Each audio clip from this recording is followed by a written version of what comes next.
الحمد لله الحمد لله نحمده ونستعينه ونستغفره ونؤمن به ونتوكل عليه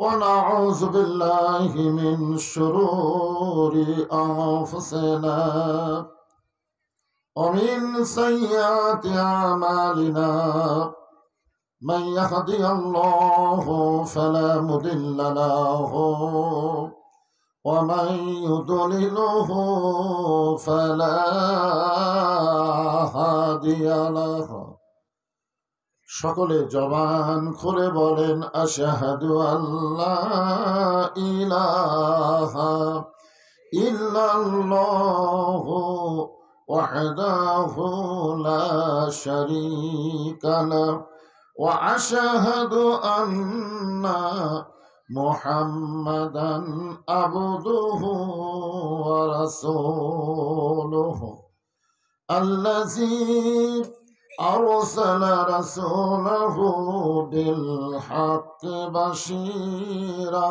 ونذيرا وداعيا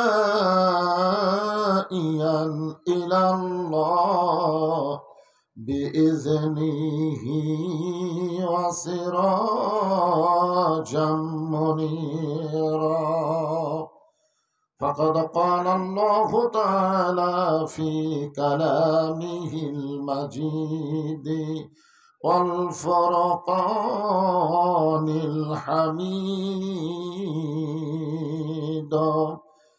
জবান খুলে সকলে পড়েন আউযু বিল্লাহি মিনাশ শাইতানির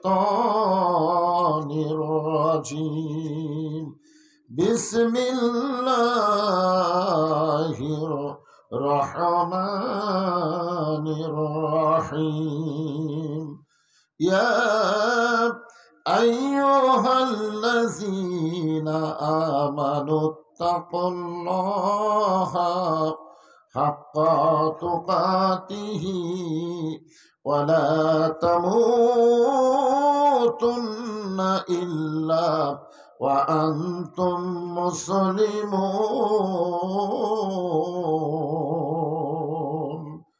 إن الله وملائكته يصلون على النبي يا أيها الذين آمنوا صلوا عليه وسلموا تسليما اللهم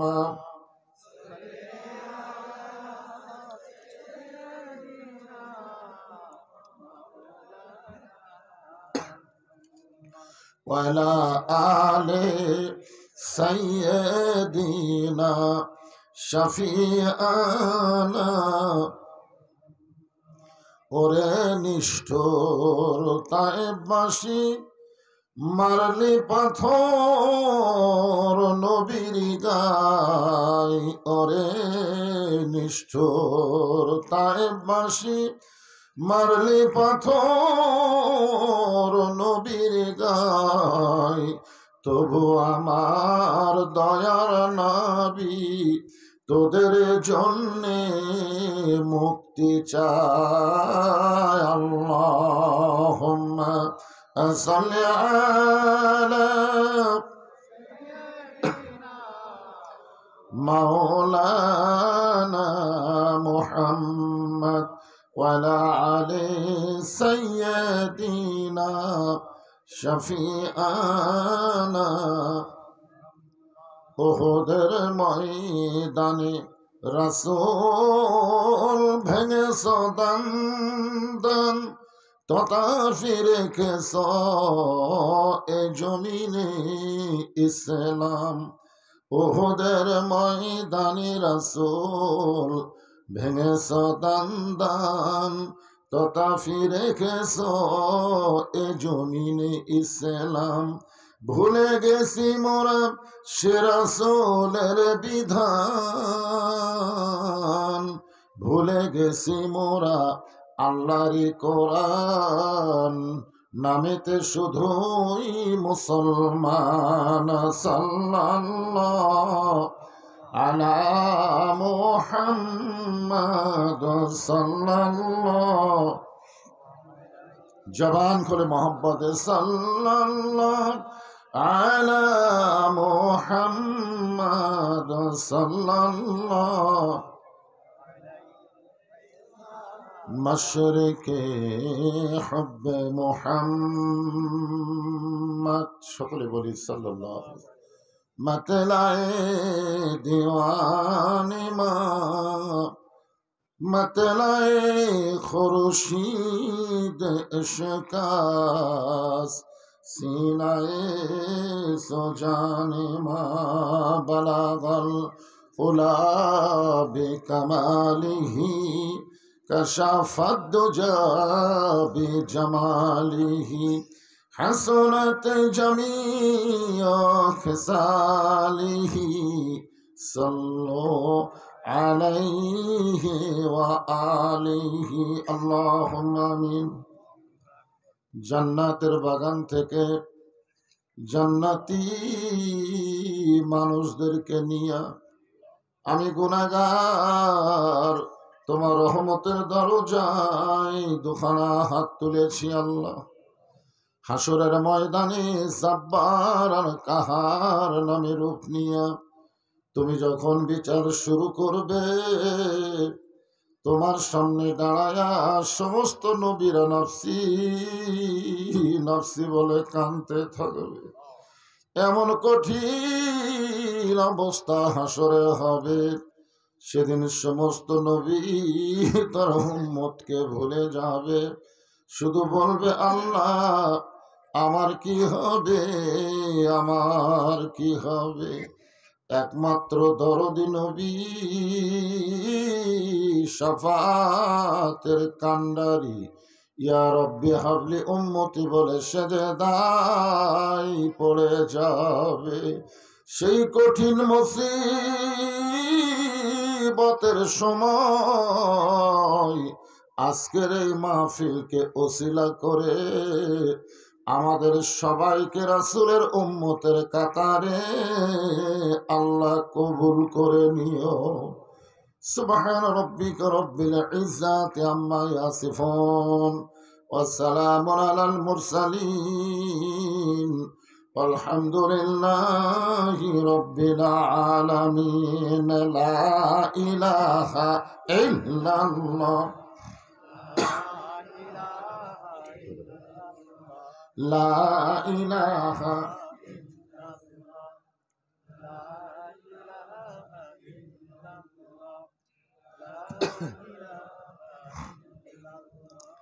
লা ইলাহা ইল্লাল্লাহু মুহাম্মাদুর রাসূলুল্লাহ।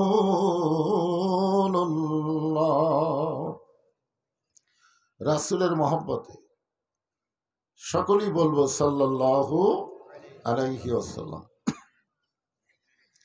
আমরা যে কলেমার জিকির করলাম, এই জিকিরটা হলো ইবাদত। জিকির কি? আর এই যে সাল্লাল্লাহু আলাইহি সাল্লাম বললাম, এটা কিন্তু ইবাদত না, এইটা হলো মহাব্বত। ইবাদত শুধুমাত্র বান্দা করবে, আর আল্লাহ ছাড়া অন্য কারো ইবাদত করাও যাবে না। এই জন্য আল্লাহ বলেছেন ফাদখুলি ফি ইবাদি ওয়াদখুলি জান্নাতি। যে আল্লাহর ইবাদত করবে আল্লাহ তাকে তৎক্ষণাৎ সঙ্গে সঙ্গে জান্নাতে প্রবেশ করাবে। কিন্তু এই যে দরুদ শরীফ পড়লাম, এই দরুদ খালি আমরা পড়ি, স্বয়ং আল্লাহ তাআলাও ফেরেশতা নিয়ে নবীর উপরে পড়ে। আপনারা বলেন তো আল্লাহর কি ইবাদতের দরকার আছে? তাহলে আল্লাহ নবীর প্রতি দরুদ পড়ে কেন?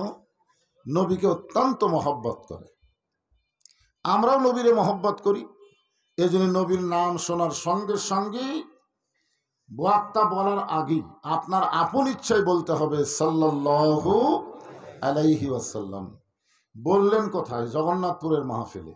পৌঁছে গেল কোথায়?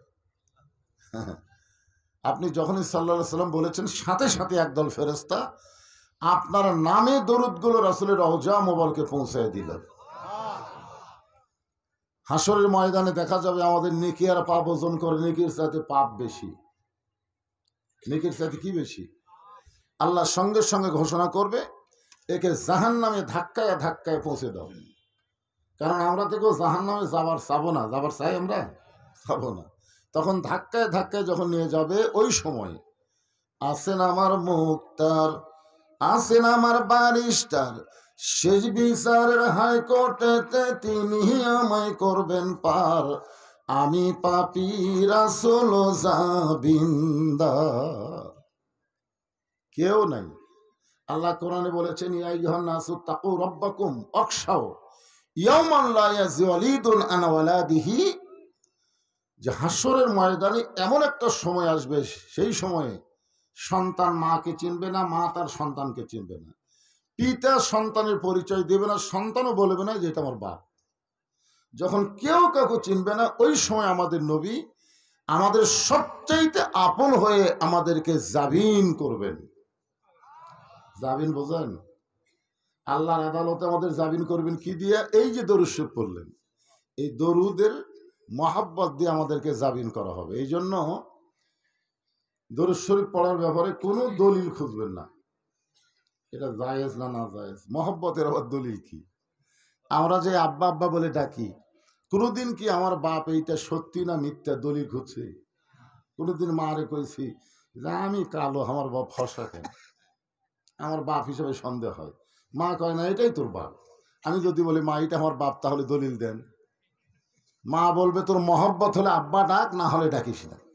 মহব্বতের কোনো দলিল নাই, ইবাদতের দলিল আছে। জোরে কোন ঠিক কিনা? আমরা আল্লাহর যত ইবাদত করব দলিল ছাড়া কোনো ইবাদত করা যাবে না।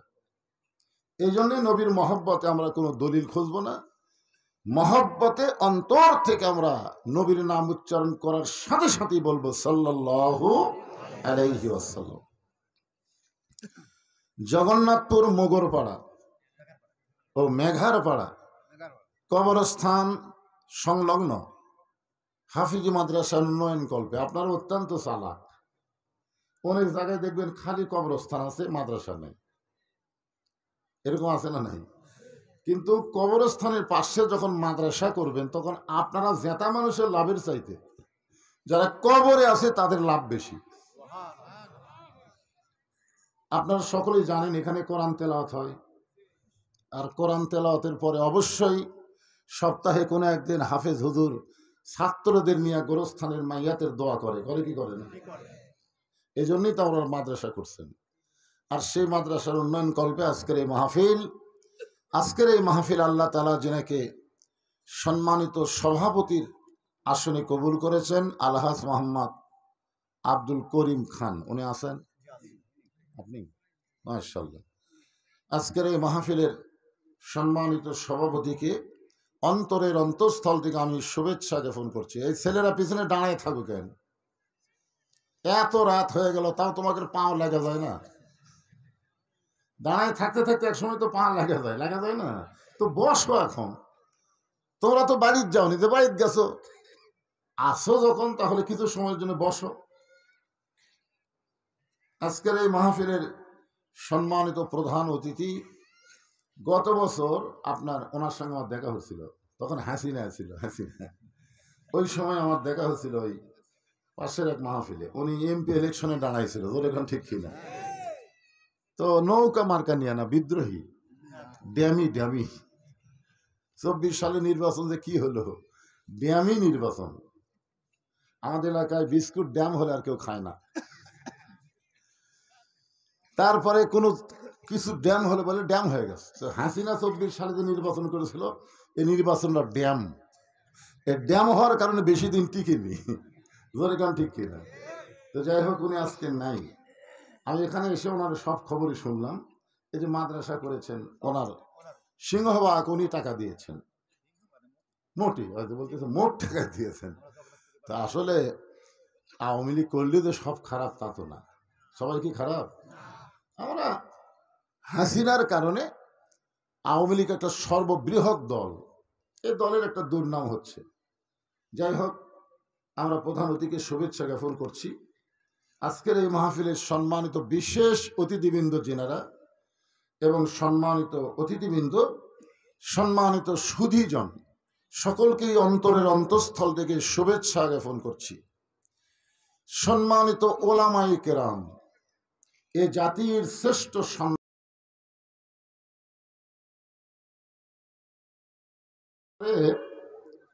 আল্লাহ রাসূল বলেছেন, আল ওলামাও ওয়ারাসাতুল আম্বিয়া, আলেমগণ হচ্ছে নবীদের ওয়ারিস। সুবহানাল্লাহ। আলেমরা নবীদের ওয়ারিস শুনে ভালো লাগতেছে না? এটা কি আমার কথা না রাসূলের কথা? আর আল্লাহ কোরআনে বলেছেন, ইন্নামা ইয়াখশাল্লাহ মিন ইবাদিহিল উলামা। আলেমদের বহু বচন হলো ওলামা। আল্লাহ বলতেছেন, বান্দা সমূহের ভিতরে আলেম বান্দারাই আল্লাহকে সবচেয়ে বেশি ভয় করে। আপনারা কোন তা আল্লাহ এমনি এমনি কইছে না তদন্ত করে কইছে? তদন্ত করেই কিন্তু আল্লাহ কইছে। আর হাসিনার তদন্তে আলেম ধরা পড়ে। আল্লাহর তদন্ত আর হাসিনার তদন্ত আলাদা।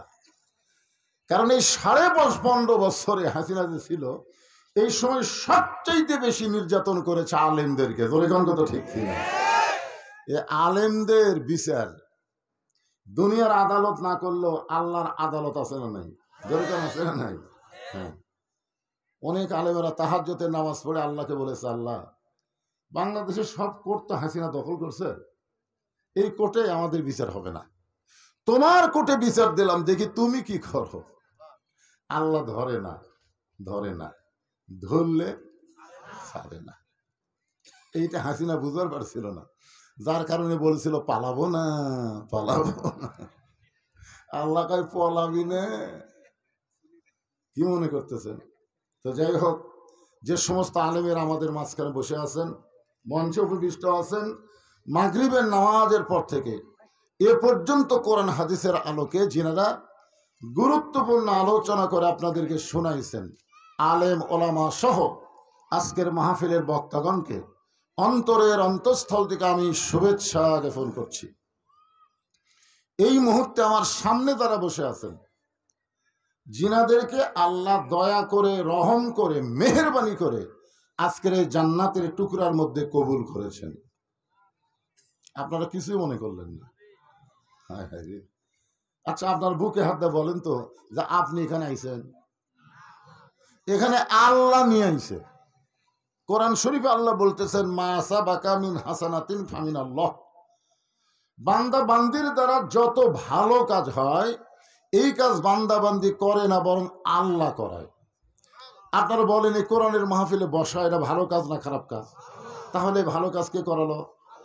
তো যে আল্লাহ আমাদেরকে ভালো কাজ করার তৌফিক দিয়েছেন, সে আল্লাহ যে আমাদেরকে জান্নাত দিবেন, এই ব্যাপারে কোনো সন্দেহ নাই। এত রাত্রে যারা আমার সামনে বসে আছেন, আমি যখন বলবো আমরা কি, সকলে জবান খুলে বলবেন জান্নাতি। বলতে পারবেন না? যাই বলবি না তার ভেজাল আছে। এই জন্য সবাই একটু সাইড হন। আমার কথা কি শুনবার পারতেছেন? যেই বলবো আমরা কি, জবান খুলে বলবেন জোরে জান্নাতি। আমরা কি? জোরে জোরসে বলুন। ফেরেশতারা বলতেছে, আল্লাহ, জগন্নাথপুর এমন একটা মাহফিলে গেলাম, তোমার বান্দারা জান্নাতি জান্নাতি মিছিল করতেছে। আল্লাহ বলতেছে, ফেরেশতা তোরা বলতো ওরা কি জান্নাত দেখছে? ফেরেশতারা বলতেছে, আমরাই দেখিনি। তাহলে ওরা কেমনে দেখবে? আল্লাহ বলতেছে, দেখ, যারা জান্নাত দেখেনি তারা জান্নাতের মিছিল করতেছে। আল্লাযীনা ইউমিনুনা বিল গায়ব, এই যে অদৃশ্য জান্নাতের প্রতি ঈমান নিয়ে যারা জান্নাতি মিছিল করলো, আমি আল্লাহ তাদের সবাইকে জান্নাতি কবুল করে নিলাম। আচ্ছা, যদি আল্লাহ আমাকে জান্নাত দেয়, দুনিয়ার কেউ হরতাল করে আটকাতে পারবে? আল্লাহর জন্য আমাকে জান্নাত দেওয়া খুবই সহজ। আল্লাহ কোরআনে বলেছেন, লা তাকনাতু মির রাহমাতিল্লাহ ইন্নাল্লাহা ইয়াগফিরুয যুনুবা জামিআ ইন্নাহু হুয়াল গফুরুর রহিম। আচ্ছা, এই যে এই ভাই আমার এখন উঠলো কেন? না, শোনেন, আমি একটা কথা বলি। উনি কখন উঠছে? যখন আমি কোরআন তেলাওয়াত করতেছি, ঠিক কিনা এখন?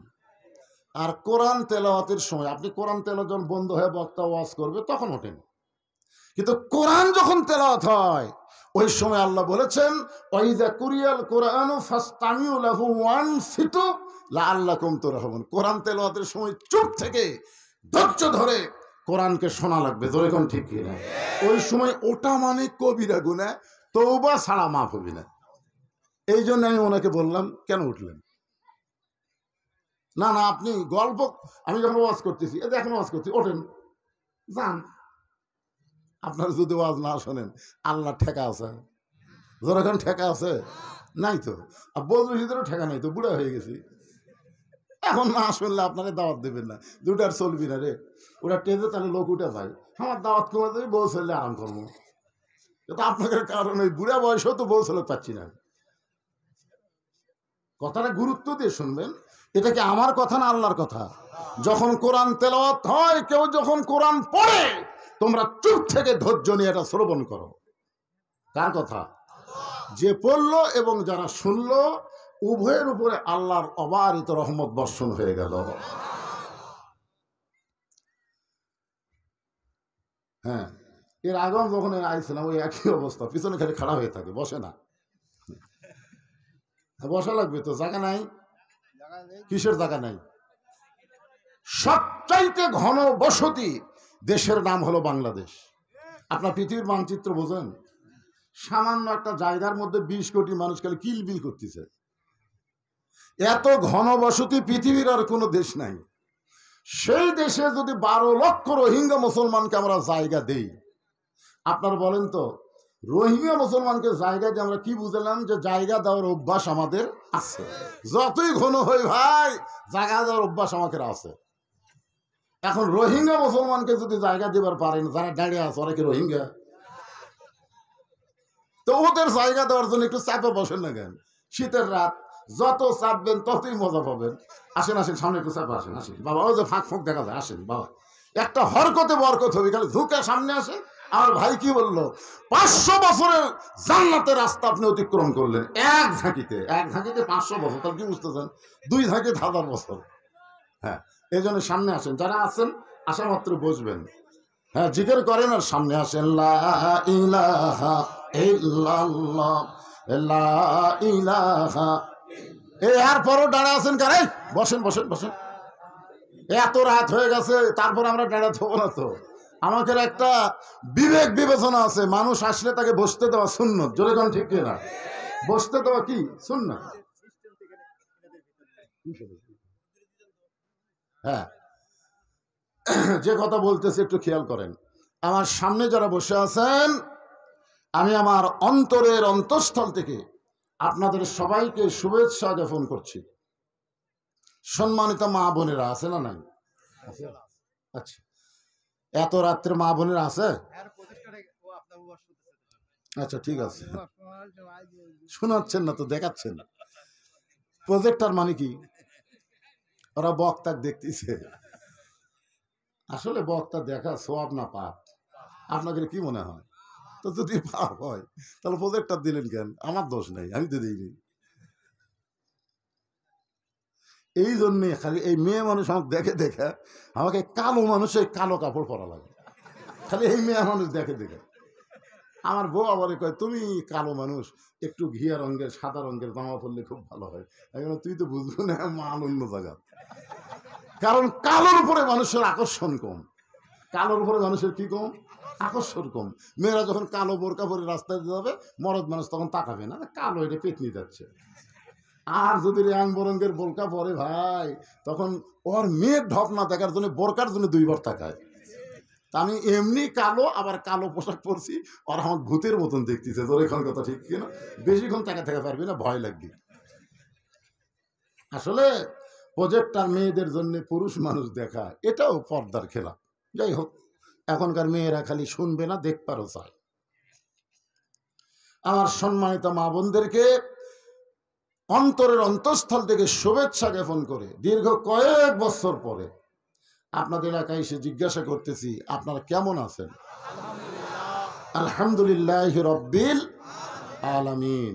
কে যেন বললো, হুজুর আপনি কেমন আছেন? আলহামদুলিল্লাহ। শারীরিক সুস্থতা দান করে মানসিক প্রশান্তি লাভের জন্য যে আল্লাহ আমাদেরকে আজকের এই জান্নাতের বাগানে কবুল করলেন, আমরা সে আল্লাহর উপরে খুশি কম না বেশি? তাহলে জবান করে সমস্বরে সকলে বলবো, রব্বানা লাকাল হামদ হামদান কাসীরান তাইয়িবান মুবারাকান ফীহি। ইন্নাল্লাহা ইয়ামুরুকুম আন তুআদ্দুল আমানাতি ইলা আহলিহা ওয়া ইযা হাকামতুম বাইনান নাস আন তাহকুমু বিল আদল।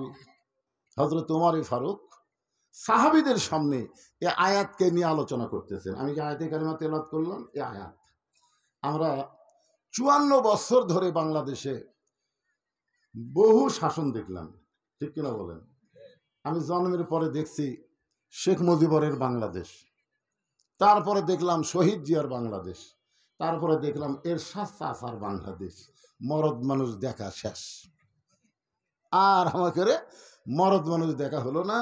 তারপরে লাগাতার খালি মেয়ে মানুষ দেখলাম। দরিখন ঠিক কিনা? আপনারা কি কোনোদিন নবীর ওই হাদিস পড়ছেন বা কোনো বক্তা ওয়াজ করছে আপনারা কি শুনছেন? আল্লাহ রাসূল বলেছেন, বুখারী শরীফের হাদিস, মা তারাক্তু বাদি আলা উম্মতি ফিতনাতুন আদর আলা রাসূলু মিনান নিসা, রাওয়াহুল বুখারী কিতাবুল ফিতান। বুখারী শরীফের কিতাবুল ফিতান অধ্যায় হাদিস কেনা আছে 118 নম্বরে। আল্লাহ রাসূল বলতেছেন, আমার পরে আমার উম্মতের জন্য সবচাইতে বড় বিপদ হলো পুরুষ মানুষের জন্য নারী নেত্রী হওয়া। তাহলে আপনারা বলেন 90 সাল থেকে এই যে 24 সাল পর্যন্ত আমরা কি ভালো ছিলাম না বিপদে ছিলাম? আরে মেয়ে মানুষ আমাদের উপর আর আমরা তলে হাসে পারে। কি বিপদে ছিলাম! আগামীতে এই 92% মুসলমানের দেশে আর কোন নারী নেতৃত্ব আমরা দেখতে চাই না। জোরে কোন কথা? সব দেখা শেষ। আমরা একটু আশা করছি আগামীতে দেখব আল্লাহর কোরআনের বাংলাদেশ। কি দেখবার মন চায়?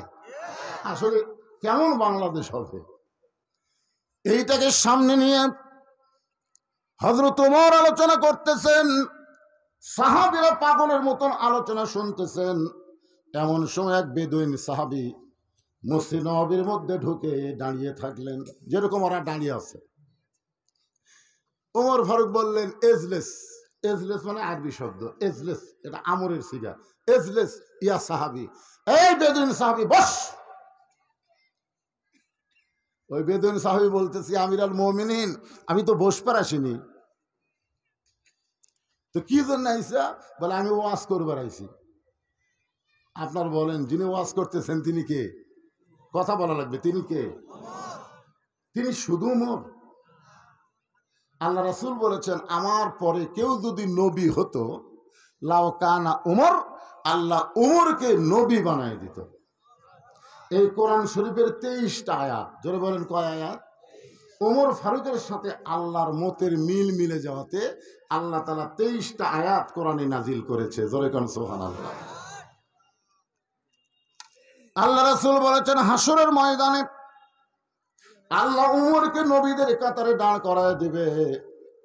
হাসরের ময়দানে আল্লাহ হযরত ওমরকে নবীদের কাতারে দাঁড় করায় দিবে। যেই কাতারে প্রথম নবী থাকবে দাউদ আলাইহিস সালাম, ওই কাতারে 2 নম্বরে থাকবে ওমর, আর 3 নম্বরে থাকবে সুলাইমান। 1 নম্বরে কে? দাউদ আলাইহিস সালাম। 2 নম্বরে হলো ওমর, আর 3 নম্বরে সুলাইমান। সুলাইমান নবী চিন্তা করবে যে আমার বাবার পরে আমি তো থাকার কথা, কিন্তু মাঝখানে নবীরা ঢুকলো কে? আপনার বলেন, উনি কি নবী? আচ্ছা, উনি কেন ঢুকলো? আল্লাহ বলছেন, হাবিব আপনার কোনো কথায় আমি ফেরত দেইনি। আপনি বলেছেন আমার পরে কেউ যদি নবী হতো উমর হতো, কিন্তু আপনার পরে যে নবী নাই, এই জন্য উমরকে দুনিয়াতে নবী বানানো হলো না। কিন্তু আপনার কথার মূল্যায়ন করতে গিয়ে হাসরের ময়দানে আমি আল্লাহ উমরকে নবীদের কাতারে দাঁড় করায় দিব।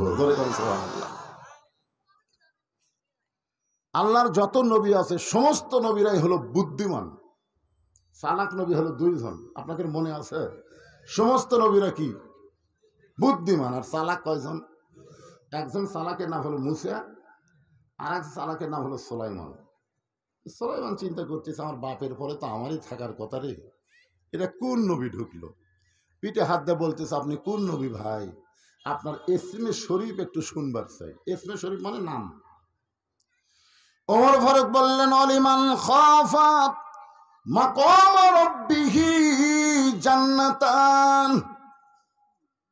সুলাইমান চমকে উঠছে, কারণ সুলাইমান নবীর মধ্যে কোরআন আছে, যেখানে আছে। কিন্তু ওমর ফারুক কি শুনেছে? আল্লাহর কোরআন শুনাইছে। এই মিয়া, তোমার মধ্যে কি আল্লাহর কোরআন নাই? তোমার ভিতরে কি আল্লাহর কোরআন নাই? আল্লাহর সামনে দণ্ডায়মান হওয়াকে ভয় করে যারা ধৈর্য নিয়ে চুপ করে থাকবে, আল্লাহ তাদের জন্য 2টা জান্নাতের খবর দিবে। জোরে করে সুবহানাল্লাহ। তুমি হাসরের ময়দানে আল্লাহর সামনে দাঁড়িয়ে কও কোন নবী ভাই, কোন নবী ভাই? আমি কোনো নবী না, আমার নাম হলো ওমর। যেই কথা আমার নাম ওমর, সুলাইমান বলতেছে তাহলে আপনি এই কাতারে কেন? আপনার সামনে যিনি দাঁড়ায় আছে তিনি হলেন আমার বাবা দাউদ আলাইহিস সালাম, আর আমি হলাম আল্লাহর নবী সুলাইমান। সঙ্গে সঙ্গে ওমর কান্দার বলবে আল্লাহ আমি কত বড় বেয়াদবি করেছি নবীর কাতারে দাঁড়ায় হয়া। ওগো আল্লাহ আমার বেয়াদবি মাফ করেন, ও নবী সুলাইমান মেহেরবানি করে আমাকে মাফ করে দেন। এই বলে হযরত ওমর নবীর কাতারে যখন ছাড়বে, আল্লাহ ডাক দিয়ে বলে ওমর আমার নবী বলেছিল তারপরে তুমি নবী হবে, কিন্তু নবুয়তের দরজা বন্ধ হওয়াতে দুনিয়াতে নবী করা হয় নাই। হাসরের ময়দানে তোমাকে নবীর কাতারে দাঁড় করায় দিলাম, তুমি কাতারে ছিল না। ওমর বলবে আল্লাহ আমি নবী হয়ে খুশি না, নবীর উম্মত হয়ে বড় খুশি। নবী না হয়ে দুনিয়ার না হয়ে ফেরেশতা আল্লাহর হয়েছি উম্মত আপনার, তার তরে শুকুর হাজার বার আলহামদুলিল্লাহ। আচ্ছা, নবীর উম্মত হওয়াতে আপনার বেজার? এই মাইকে চলে ছেলে ভালোই সাউন্ড ছিল, কি কি শুরু করলো বলো? আমাকে বুড়া মানুষের গলা মোটা বাড়ে, তুই চেনখানে দিয়ে কাম করে করবি। আর আপনারা জানেন আমি জীবনেও কোনো, আমার মাঝে দেখবেন জীবনে কোনো মাইকের আমি দোষ ধরি না। কোনোদিন দেখছেন? কোনো মাইকের দোষ ধরি না, ভাগ্যে যেটা আসে তাই হবে। আর বেশি মাইক সিনার বক্তা হলাম আমি। আগে আমি পাবনা 3টা 4টা করে ওয়াজ করতাম, মনে আছে আপনাদের? সন্ধ্যায় একটা, 9টায় একটা, 11টায় একটা, 2টায় একটা, ফজর আগে মোনাজাত। তাহলে কত মাহফিল করছি। আমার চাইতে মাইক সিনার বক্তা আর কেউ নাই। আমরা 2 জন বক্তা গোটা পাবনা শাসন করছি, একটা হলো রেজাউল করিম কাউসারি আর একটা হলো বজরুল রশিদ। জোরে কোন কথা ঠিক? এই 2টা ছাড়া এত ওয়াজ কেউ করেনি পাবনা। তোকে পাবনার মাইক হলে 1 নম্বর, তোরা হাত দেশ করে বা চঞ্চলি দেশ না, ভম ভম দে, মানে মোটা গলা দে, বুঝলি না? ওমর ফারুক বললেন তুমি ওয়াজ যদি করতে চাও তাহলে আমার কোনো আপত্তি নাই। জোরে কোন সুবহানাল্লাহ। এর নাম হলো বাক স্বাধীনতা। হাসিনার সময় বাক স্বাধীনতা ছিল না, কোরআনের হক কথা বললে তাকে ধরে জেলখানা নিয়ে যেত। জোরে কোন কথা ঠিক কিনা? আমার এলাকার এক হুজুর ভয়ের ঠেলায় দোয়া করতেছে রব্বানা আতিনা ফিদ দুনিয়া হাসিনা। ভয়ের ঠেলায় হাসানোর জায়গা হাসিনা মারছে। কি যে ভয় দেখাচ্ছিল 15.5 বছর ভাই। আমরা এখন কোন দিকে যাই? বউ গাই দেখে শোনা ওয়াজ করবেন, পুলিশ যেন না ধরে। আমার যে আজরাইল ধরবে এটা আমার বউ কোনোদিনও কয়নি, খালি কথা পুলিশ যেন না ধরে। আপনারা বলেন তো কাউসারি কে ধরছে, পুলিশ না আজরাইল? 15.5 বছর আজরাইল ধরার কথা আমাদের মনেই নেই। খালি চিন্তা হয় আল্লাহ কোন রাস্তাতে ধরে, পুলিশ ধরে কি ধরে না। হ্যাঁ, কি একটা অবস্থা। ওমর ফারুক বললেন ভাইজান আমি ওয়াজ করতেছি, আমার ওয়াজ যদি তোমার পছন্দ না হয় তাহলে তুমি আসো, তুমি ওয়াজ করো, আমরা শুনতে চাই। ওমর ফারুক বেদুইন সাহাবীকে তার কাছে দাঁড়ায় বললেন, দেখি তুমি কি ওয়াজ করবা, আমরা শুনবো। সমস্ত সাহাবীরা ওঁটমোট কামড়ায় যে ওমর ফারুকের মতন বক্তাকে বাদ দিয়ে একটা সাধারণ বেদুইন সাহাবী কি ওয়াজ করবে। বেদুইন সাহাবী যারা পাহাড়ের গুহার মধ্যে বসবাস করে তাদেরকে বলা হয় বেদুইন। নবীর কাছে সব সময় তারা থাকতে পারে নাই, মাঝে মধ্যে তারা নবীর কাছে আসতো, নবীর কাছে বসতো এবং কিছু কথা তারা শুনতো। আর সব সময় যে সাহাবীগুলো থাকতো তার মধ্যে উমর কয় নম্বর? 2 নম্বর। ধরে কোন কয় নম্বর? 1 নম্বর কে? আবু বকর, 2 নম্বর উমর, 3 নম্বর ওসমান, 4 নম্বর আলী, 5 নম্বর আব্দুর রহমান ইবনে আওফ, 6 নম্বর হলো জুবাইর, 7 নম্বর তালহা, 8 নম্বর সাদ ইবনে আবি ওয়াক্কাস, 9 নম্বর হলো আবু সাইদ, আর 10 নম্বর হলো ওবাদা ইবনুল জাররাহ। এই 10 জন সাহাবী হলেন আশারে মুবাশশারা। শোনেন, খালি সুবহানাল্লাহ বলে হবে না। ইমাম মালিক রহমতুল্লাহ বলেন, এই 10টা সাহাবীর নাম সব সময় আল্লাহ রাসূলের যে উম্মত মুখস্থ রাখতে পারবে, ওই উম্মত যখন মৃত্যুর বিছানায় শায়িত হবে, এই 10টা সাহাবীর রুহানি তাওয়াজ্জুর সিলাই আল্লাহ তার ঈমান নসিব করে দিবে। এখন আপনারা বলেন, এই 10টা সাহাবীর নাম মুখস্থ রাখার দরকার আছে না নাই? আপনাদের মুখস্থ আছে? 2-1 জনের আছে। আমি সবাইকে লক্ষ্য করে ওয়াজ করতেছি, একটু মনোযোগ দিয়ে শুনবেন। ওমর ফারুক বেদুইন সাহাবীকে বললেন, তুমি এখন আলোচনা করো, কি ওয়াজ করো। বা বেদুইন সাহাবী বললেন, আলহামদুলিল্লাহি রাব্বিল আলামিন ওয়াসসালাতু ওয়াসসালামু আলা রাসূলিহিল কারীম, ইন্নী উহিব্বুল ফিতনা ইকরাহুল হক ওয়া আশহাদু মা লাম আরাহ। বেদুইন সাহাবী প্রশংসা করলেন কার? দরুদ পড়লেন কার উপর? এরপরে ওয়াজ করলেন 3টা। 1 নম্বর ওয়াজ হলো ইন্নী উহিব্বুল ফিতনা, আমি ফিতনাকে মহব্বত করি। 2 নম্বর ওয়াজ হলো ইকরাহুল হক, আমি হককে পছন্দ করি না। 3 নম্বর ওয়াজ হলো আশহাদু মা লাম আরা, আমি না দেখা জিনিসের সাক্ষী মারি। আপনারা বলেন তো, এই 3টা ওয়াজ ভালো না খারাপ? কত খারাপ দেখছেন। আমি ফিতনাকে মহব্বত করি, অথচ রাসূল বলেছেন আল ফিতনাতু আশাদ্দু মিনাল কতল। আজকে সব দল এক হচ্ছে, কিন্তু বাংলাদেশের আলেম ওলামারা এক হচ্ছে না। যে কোনো একটা বিষয়ে তারা ফিতনা করতেছে। জোরে কোন কথা ঠিক কি না? এই রমজান মাস আসলে দেখবেন ফিতনা শুরু হয়ে গেছে। এক দল বলে তারাবি 8 রাকাত, আরেক দল বলে 20 রাকাত। আমরা বাপের আমল থেকে পড়ে আসতেছি 4 রাকাত তারাবির পরে একটা দোয়া সুবহানাল মুলকুল মালাকুতি পড়েন আপনারা। এখন বলতেছে দোয়া সম্পূর্ণ বেদাত, মাথায় নষ্ট। এতদিন ধরে আমরা পড়লাম জুমার নামাজের আগে দুখুলুল মসজিদ 2 রাকাত, দুখুলুল তাহিয়াতুল ওযু 2 রাকাত, আর কাবলাল জুমা 4 রাকাত। এখন বলতেছে টিভির হুজুররা এলা সব বেদাত। আমি সারাবারে এখনকার ছেলেরাই ভালো করতেছে, সবার শেষে আসা আগে যায়, ওরকে সুন্নত নফল কিছুই নাই। জোরে কথা ঠিক না? আমি দেখতেছি এই ছেলেরাই না ভালো রে, জুমার দিনে সবার শেষে আসা আগে যায়, ওরাই ভালো কাম করতেছে। আমরা খামাকা আগে ঢুকে এই এতগুলা নামাজ পড়ে, এখন যদি বুড়া বয়সে শুনি বেদাত, মাথা থাকে? কথা এখন কেমন লাগে? আপনাদের কি মনে হচ্ছে? এইগুলাই তো ফিতনা। আর এই ফিতনাকে রাসূল বলেছে আল ফিতনা আসাদ্দু মিনাল জিনা, ফিতনা হলো জিনার চাইতো মারাত্মক গুনাহ। আর ওমর ফারুকের সামনে ওই বেদুইন সাহাবী ওয়াজ করতেছে, আমি ফিতনাকে মহব্বত করি। 2 নম্বর ওয়াজ হলো ইকরাহুল হক, আমি হককে পছন্দ করি না। অথচ আল্লাহ কোরআনে বলেছেন ওয়াতাওয়াসাউ বিল হক ওয়াতাওয়াসাউ বিস সাবর। আল্লাহ বলেছেন কুল জাল হক ওয়া যাহাকাল বাতিল ইন্নাল বাতিলা কানা যাহুকা। বাংলাদেশে 2টা হকের নাম শুনছেন, একটা হলো আজিজুল হক, নাম শুনছেন? শাইখুল হাদিস আজিজুল হক, ওর বেটা আবার মামুনুল হক। জোরে কোন কথা ঠিক কিনা? হাই রে, এই হকের উপর যে হাসিনার অত্যাচার ভাই। আজিজুল হককেও যে জেলখানায় রাখছিল, মামুনুল হককেও জেলখানায় রাখছিল। জোরে কোন কথা ঠিক কিনা? আপনারা বলেন তো, মামুনুল হক যে ওয়াজগুলা করে আপনারা শুনছেন? হাই রে, ফাটাফাটি ওয়াজ। জোরে কোন কথা ঠিক কিনা? এই মোদির বিরুদ্ধে পরশুদিন একটা ওয়াজ করছে, ভারতের বিরুদ্ধে। এই মোদি, বাংলাদেশের দিকে তাকাস না, তোর চোখ আমরা কানা করে দিব, কারণ তোরা হলি মালওয়ানের জাত। বাংলার মুসলমান আল্লাহ ছাড়া কোন মালওয়ানকে ডরায় না। জোরে কেন সুবহানাল্লাহ।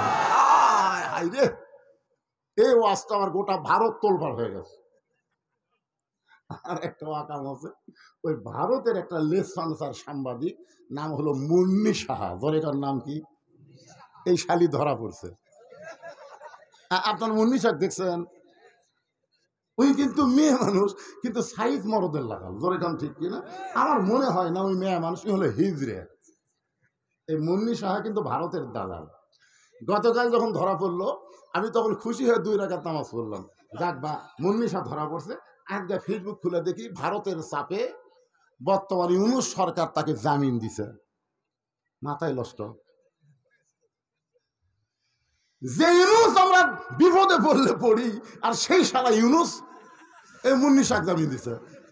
আমরা বিপদে পড়লি পড়ি লাই লাইলাম তা ফোন একাই নিকুন তুমি না জলবিন পড়ে না ভাই, তো ইউনূস পড়েন না। আমরা মনে করছিলাম হাসিনা পলে গেছে, এই শুধু ইউনূস আমরা বসাই তাহলে আর কোনো ভয় থাকবি না। ওই নিজেই দোয়া। জোরে কর কথা ঠিক কি না? আর শালা তলে তলে ছেড়ে দিছে। মাথা থাকে। আর একটা আছে আসিফ নজরুল, এই পুরোপুরি ভারতের দালাল। আজকে জনগণ বুঝতেছে না, অসংখ্য ছাত্র জনতার রক্তের বিনিময়ে আমরা নতুন স্বাধীনতা পেয়েছি। ধরে গান কথা ঠিক ছিল। এই স্বাধীনতা ভুলণ্ঠিত হতে দেওয়া যাবে না। আগামীতে আমরা দেখতে চাই এই বাংলাদেশ কোন রামবাবের শাসন চলবে না, শাসন চলবে আল্লাহর কোরআনের। ধরে গান কথা ঠিক কিনা?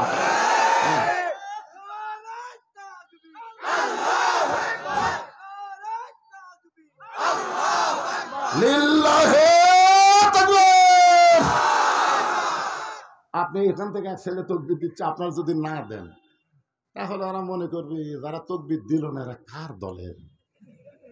আর সবাই যখন তকবির দিব তখন শয়তান মনে করবে আমার কেউ নাই রে, আমার পলানা ছাড়ার বুদ্ধি নাই। আপনার বলেন তো তকবির দিলে কে পলায়? কত জোরে?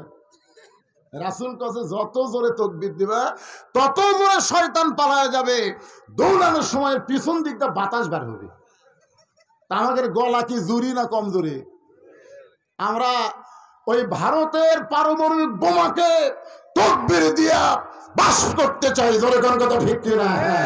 ওদের বোমার চাইতে আমাদের তকবিরের পাওয়ার বেশি। আপনারা জানেন গুজরাটের খবর জানেন? গুজরাটে এক হিন্দু মেয়ে, বুঝলেন, আজ প্রায় 4-5 দিন হলে মাটিতে গড়াচ্ছে, বাচ্চা হয় না, বাচ্চা হয় না।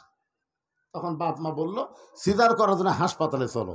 তো হাসপাতালে নিয়ে আসতেছে অ্যাম্বুলেন্স করে। ওই জায়গায় একটা মুসলমানের মিছিল চলতেছে মুদির বিরুদ্ধে। কার বিরুদ্ধে? মুদির বিরুদ্ধে। এক মুসলমান ছেলে লিল্লাহে তাকবীর যেই কছে, সমস্ত মুসলমান আল্লাহু আকবার, যে আল্লাহু আকবার কছে, ওই অ্যাম্বুলেন্সের মধ্যে মেয়েটা কেঁপে উঠছে। বুঝছেন? তকবীরের সাথে কেঁপে উঠছে আর চাল্লত করে বাচ্চা বের হয়ে গেছে। বাপ ময়কে খেয়ে 3 দিন হলে আমরা কান্দাকাটি করতেছি, একটা সিজার করবার নিয়ে যাচ্ছি, হাসপাতাল যাওয়ার আগেই তকবীরের চোটে বাচ্চা বের হলো। এটা কি তকবীর রে? শোনেন, বাপ মা বাড়িতে গিয়ে সাংবাদিক সম্মেলন করে বলতেছে আমরা ভগবান ভগবান করে জিকির করছি, কাম হয়নি। ভগবান ভগবান করে জিকির করছে, কাম হয়নি। মুসলমানের তাকবীরের কারণে আল্লাহু আকবারে আমার অসুস্থ মেয়ের যখন বাচ্চা হয়ে গেল, আমরা আর ভগবানের দলে নাই, আমরা আল্লাহর দলে ভর্তি হবার চাই। তাহলে তাকবীরের কারণে হিন্দু যদি মুসলমান হয় তাহলে সেই তাকবীর ম্যান মেনা হলে হবে? 60 দেওয়া লাগবে। কিরে ভাই, এটা কে দিল রে? দরকার হলে মাঝখানে দেবে। একটু মনোযোগ দিয়ে শুনবেন। 2 নম্বর ওয়াজ করেছে ইকরাহুল হক। আমি হককে পছন্দ করি না, অথচ আমরা হকের পক্ষে জীবন দিব। জোরে গান কথা ঠিক কিনা? 3 নম্বর ওয়াজ করেছে আশহাদু মা লাম আরা। আমি না দেখা জিনিসের সাক্ষী মারি। সমস্ত সাহাবীরা মাটির দিকে তাকে আছে যে ওয়াজ করবার সেই কি করলো রে। যেরকম মমতাজ এমপি তো হয়নি, বুঝলেন, ভুয়া এমপি হয়ে সংসদে যায় উই যা আমাকে গাও জ্বলাছে। আপনার জানেন প্রথম যখন মমতাজ গেল তখন আল্লামা শফি রহমতুল্লাহকে লক্ষ্য করে একটা গান গাইছিল, আপনি শুনছেন? আগে শোনেন, আগে করো এমন আখেরের কাজ, ধ্যান জেগে হয় দিলের নামাজ, ও তোমার পাঞ্জে গানা নামাজ পড়া লাগবে না। ওরে শরীয়তের মৌলানা চোখ দুইটা করলা কানা, মনের পর্দা বড় পর্দা তোমরা খুঁজা পাইলা না, তেতুল হুজুর বুঝলো না। আহমদ শফিকে বলছে তেতুল হুজুর, ধরে কান কি হুজুর? তেতুল হুজুর। একটু চিন্তা করেন, এইরকম গায়িকা নায়িকা দিয়ে সংসদে পাঠালাম, তারা সংসদে গিয়ে আমাদের বাংলাদেশের পক্ষে কোনো কাজ করেনি, বরং বাংলার সমস্ত টাকা লুট করে বিদেশের ব্যাংকে তারা পাচার করেছে। ধরে কোন ঠিক কিনা? আল্লাহর বান্দার একটু মনোযোগ দিয়ে শুনবেন। উমর ফারুক নেতা হওয়ার কারণে সমস্ত সাহাবের দিকে তাকায় বুঝলেন এর উপর সবাই যেরকম গরম হয়েছে। উমর ফারুক বললেন, বেদুইন সাহাবী, তুমি ওয়াজ করার নামে যে ভুল ওয়াজ করলা, তুমি তওবা করো, তুমি তওবা করো, কারণ তোমার 3টা ওয়াজ হলো মারাত্মক খারাপ। বেদুইন সাহেব বলতেছে, আমির আল মুমিনিন, আমি যে 3টা ওয়াজ করেছি আপনারা কেউ বুঝতে পারেননি, বুঝতে পারেননি, আপনাদের জ্ঞানের পরিধি কম। আপনার বলেন তো, যত সাহাবী ওমর ফারুকের সামনে বসে আওয়াজ শুনতেছে তার কি জ্ঞান কম না বেশি? কত বেশি জানেন? আপনাদের জ্ঞানের পরিধি কম, বুঝতে পারেন নাই। ওমর ফারুক গণপীড়ন থেকে বাঁচানোর জন্যে ওই বেদুইন সাহাবীকে জেলখানায় বন্দি করলেন। এশার নামাজ পড়ে যখন বাড়িতে গেলেন, বাড়িতে যাওয়ার পরে বিবি তার সামনে খাবার দিল। ওমর ফারুকের বউ খাবার দিয়ে কাছে থাকতেন না, সবসময় দূরে দাঁড়িয়ে থাকতেন। স্বামীর সামনে খাবার দিয়ে ওমর ফারুকের বিবি দূরে থাকার কারণ হলো, ওমর ফারুক খাওয়া দাওয়া যখন শেষ হয় তখন 2 হাত তুলে দোয়া করে বলে, আল্লাহ, আমার বউটা এত কষ্ট করে আমাকে রুটি হালুয়া তৈরি করে দেয়, আমার বউটাকে তুমি জান্নাত দিও। আমি ওমর জান্নাতের কোনো হুর চাই না, আমার বউরে নিয়ে আমি জান্নাতে থাকতে চাই। আপনার বলেন তো, স্বামী যদি বউয়ের জন্য এরকম দোয়া করে তাহলে বউ খুশি হয় না বেজার হয়? আপনারা কোনোদিন করছেন? এত সুন্দর করে ভাত তরকারি পাক করে দেয়, বরং সামান্য কিছু হলে আমরা সেই লবণ হয়নি, এই তুই পাক করিস রে।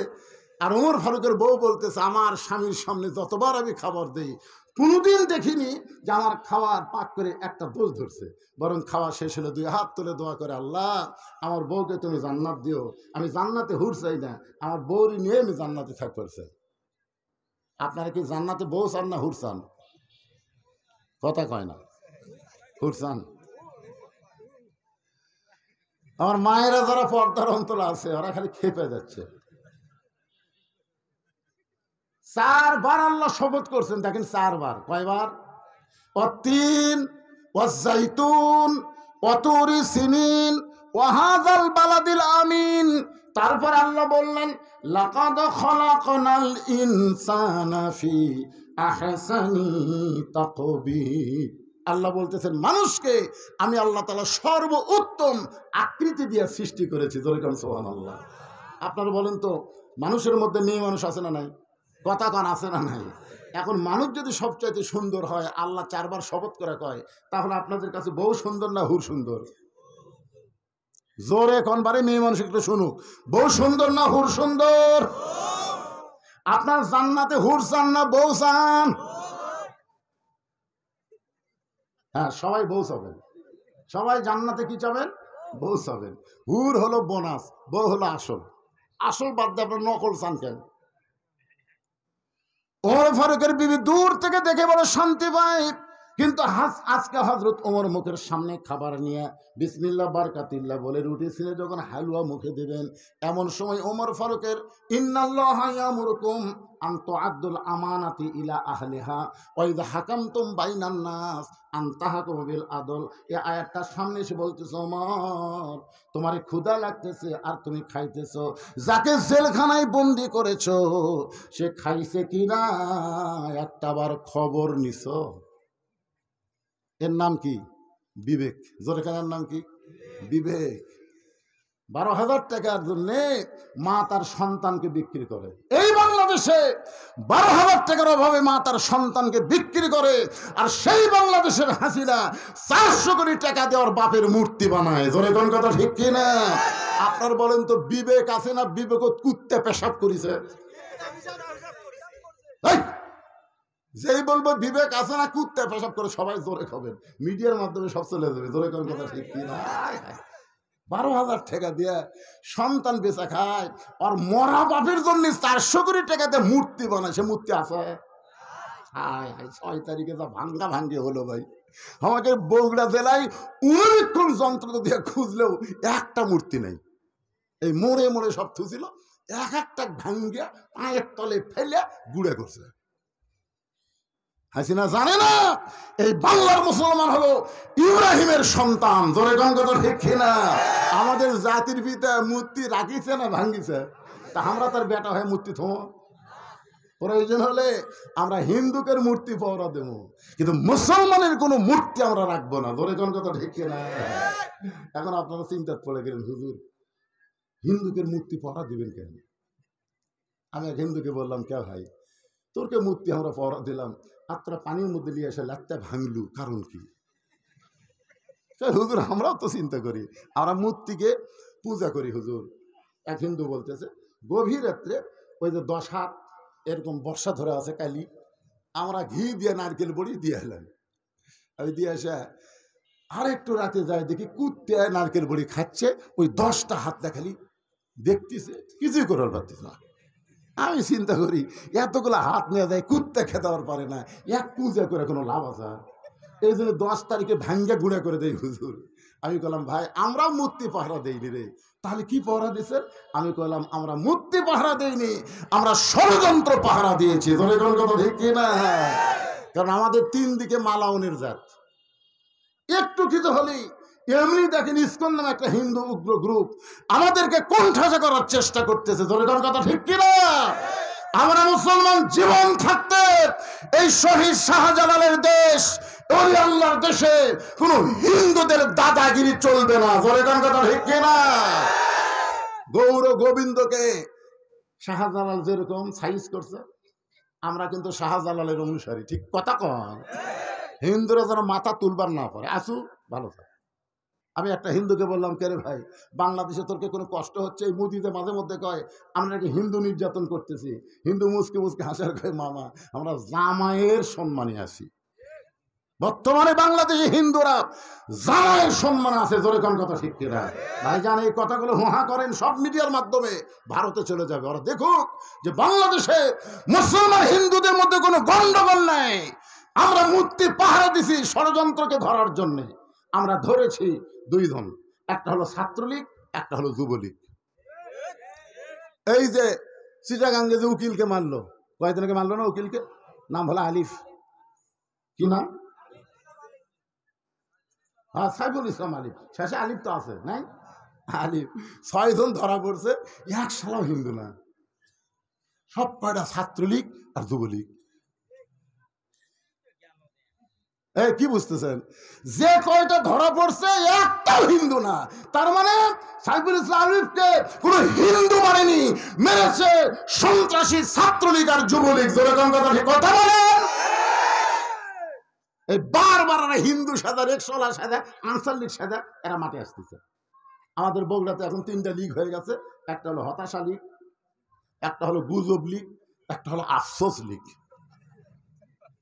আসল যেগুলো একটাও নাই, এখন ভেজাল গুলো শুরু হয়ে গেছে। একটু মনোযোগ দিয়ে শুনবেন। ওমর ফারুকের বিবেক বলতেছে, ওমর খিদা লাগছে, তুমি 1 লাখ খাও। যাকে জেলখানায় বন্দি করেছো সে খাইছে কিনা তুমি কি একবার খবর নিছো? ওমর ফারুক রুটির জায়গায় রুটি, হালুয়ার জায়গায় হালুয়া রাইকা টোপলা বান্ধে বের হয়ে চলে যাচ্ছেন ওই বেদুইন সাহাবীর জেলখানায়। জেলখানায় গিয়ে বলতেছে, বেদুইন সাহাবী ভাই আমি জানি তোমার পেটে ক্ষুধা লাগছে, এই রুটি আর হালুয়া তোমারে দিলাম, তুমি এখন খাও। বেদুইন সাহাবী মুস্কি মুস্কি হাসের বলে, আল্লাহর কোরআন যে যখন রাষ্ট্র চলবে তখন আসামি জেলখানায় খাবে, কিন্তু নেতার ভাগ্যে খাওয়া হবে না। আল্লাহর কোরআন দিয়ে যখন বাংলাদেশ চলবে জেলখানার আসামি খাবার পাবে, কিন্তু নেতার ভাগ্যে খাওয়া নাই। ওমর ফারুক বেদুইন সাহাবীকে কিছু না বলে বাড়িতে আসলেন। বিছনায় যখন ঘুমাবার যান, আব্দুল্লাহর মা ওমর ফারুকের বিয়ে বলে, স্বামী গো আপনি কি আজকে খাবেন না? বলে তুমি তো আমার খাবার দিছো, আমি তো খাইছি। বউ বলতেছে আপনি খান নাই, ওই খাবারগুলো টোপলা করে কোথায় যেন নিয়ে গেলেন। আপনি মনে করছেন আপনাকে ছাড়া আমি কোনোদিন খাই না, আপনাকে খাওয়ানোর পরে আমি খাই। আমার যে খাবার আছে সেই খাবারটা আমরা দুইজন মিলে খাবার চাই। ওমর ফারুক ক্ষুধার পেটে অভিমান না করে বিবির সঙ্গে যখন খাবার বসলেন, যখন বিসমিল্লাহ বরকাতুল্লাহ বলে বিবির খাবারটা দুইজন ভাগ করে খাবেন, এমন সময় বিবেক বলতেছে ওমর, যাকে কারাগারে বন্দি করছো তারে না হয় তোমার খাবার দিছো, কিন্তু কারাগারে বন্দি লোকটা যদি অভিভাবক হয় তার বাড়ির খবর না নিয়ে তুমি কেমনে খাও? কারণ অভিভাবক যদি জেলখানায় বন্দি থাকে তার বাড়ির খবর না নিয়ে তুমি কেমনে খাও? সঙ্গে সঙ্গে ওমরের হাত কাঁপতেছে, রুটির জায়গায় রুটি, হালুয়ার জায়গায় হালুয়া পড়ে গেছে। বউ বলে স্বামী গো আবার কেন খাচ্ছেন না? ওমর বলতেছে তাকে কারাগারে বন্দি করছি, আমার খাবার দিয়েছি, কিন্তু সে যদি বাড়ির অভিভাবক হয় তার অভিভাবকের খবর না নিয়ে আমি কেমনে খাবো? বউ বলতেছে আপনি যদি না খান আমিও খাবো না, আমি টোপলা বান্ধা দিলাম, সব খাবারগুলো তার বাড়িতে আপনি পৌঁছাইয়া দেন। ধরে কান সুবহানাল্লাহ। নেতা যদি ভালো হয় তার বউ খারাপ হবে না ভালো হবে? আজকে নেতা খারাপগুলা বউগুলা বিলাসিতা হয়েছে, বেগম পাড়া বানাছে। বেগম পাড়া, ধরে কোন কি পাড়া? বেগম পাড়া বোঝেন? বেগম কি পুরুষ না নারী? সবগুলা নেতা টাকা মারছে আর কেনারার যে মেয়ে মানুষের নামে একটা পাড়া বানাছে। ওই কেনারার লোকজন কয় বাংলাদেশে মরদ আছে, মরদ আছে। আমি যে কয়বার হজ করে গেছি 11 সাল থেকে, প্রত্যেকবারে বলে হুজুর এখন আপনাকে দেশের প্রধানমন্ত্রীকে, তখন বলি নারী। হুজুর আপনাকে বাংলাদেশে কি মরদ নাই? হালাকাতের রাজুল হিনা তাতে নিসা মুত্তাফাকুন আলাই, দুইটা কিতাবের হাদিস। পুরুষ জাতি তখনই ধ্বংস হবে নারীদেরকে তখন নেত্রী বানাবে। তা আপনারা হজ করে কি করবেন হুজুর? লাভ নাই। মেয়ে মানুষ যতদিন প্রধানমন্ত্রী থাকবে মরদ মানুষ হজ করে কোনো লাভ হবে না। কি কষ্ট হচ্ছে? একটু মনোযোগ দিয়ে শোনেন। বউ ভালো, সব টোপলা করে ওমর ফারুকের টোপলা করে বাঁধে দিল। ওমর ফারুক এখন তার পরিবারের দিকে রওনা দিয়েছে। বেদুইন সাহাবি পাহাড়ি এলাকায় থাকে, ওই খাবার টোপলা নিয়ে পাহাড়ের পাশে যখন আইছে এমন সময় শুনতেছে একটা ছোট বাচ্চা বাবা বাবা বলে কাঁদতেছে। ও বাবা এত রাত হয়ে গেল, এখন পর্যন্ত আপনি বাড়িতে আসেন না। বাবা আপনি কি জানেন না আপনাকে ছাড়া আমি কোনোদিন খাই না, আপনাকে ছাড়া আমি কোনোদিন ঘুমাই না। ওমর ফারুক বুঝতে পারলেন আমি তাকে জেলখানায় বন্দি করেছি, তারই সন্তান মনে হয় হবে। কাছে এসে বলতেছে ও বাবা আজকে তোমার বাবা কোনো কাজে আটকে গেছে, আমি তোমার বাবা হইয়া তোমার কাছে খাবার নিয়ে আইছি, আমি তোমাকে বাবার দরদ দিবার চাই, তুমি কি আমার হাতের টোপলার খাবার খাওয়া না?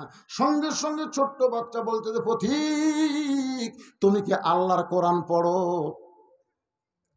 ওমর ফারুককে ছোট বাচ্চা বলতেছে পথিক, নিশিরাতের পথিক তুমি কি আল্লাহর কোরআন পড়ো?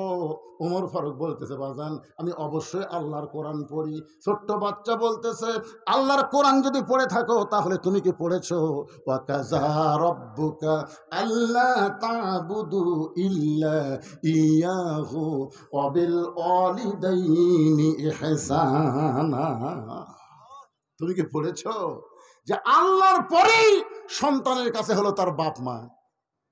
আল্লাহর ইবাদতের মধ্যে অন্য কাউরে শামিল করা যাবে না, কিন্তু আল্লাহর ইবাদতের পরে সন্তানের কাছে হলো বাপ মা।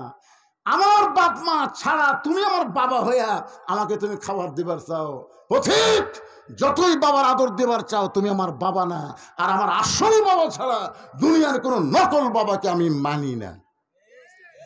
আসলে বাবা কয়জন? জন্ম দেওয়া বাবা কয়টা? জোরে কন। আমাদের বাংলাদেশে একজন বক্তা আছে, আমার দয়াল বাবার দরবারেতে কেউ ফিরে না খালি হাতে। এরকম দয়াল বাবা আছে না নাই? শালি বাবা, কেল্লা বাবা, নেংড়া বাবা, কানা বাবা, নেংটা বাবা। এত বাবা কেন? বেশি বাবা হলো যার সন্তানের লক্ষণ। কেউ যদি বলে আমাকে দুই বাবা, তাহলে বুঝবেন ওর জন্মের মধ্যে ভেজাল আছে। তিনটা বিষয় একাধিক পিতা মানা যায় না। একটা হলো আদি পিতা আদম, একটা হলো জাতির পিতা ইব্রাহিম, আর একটা হলো জন্ম দেওয়া বাবা। এই তিনজন বাবার মধ্যে অন্য বাবা ঢোকান যাবে? ছেলেটা বলতে, পথিক তুমি আসলেই ভালো মানুষ, কারণ গভীর রাত্রে আমার কাছে তুমি খাবার নিয়ে আইছো, আমাকে বাবার দরদ দিয়ে খাওয়াবার চাও, কিন্তু শুনে না আমার বাবা ছাড়া আমি কোনোদিন খাইও না, আমার বাবা ছাড়া কোনোদিন ঘুমাই না।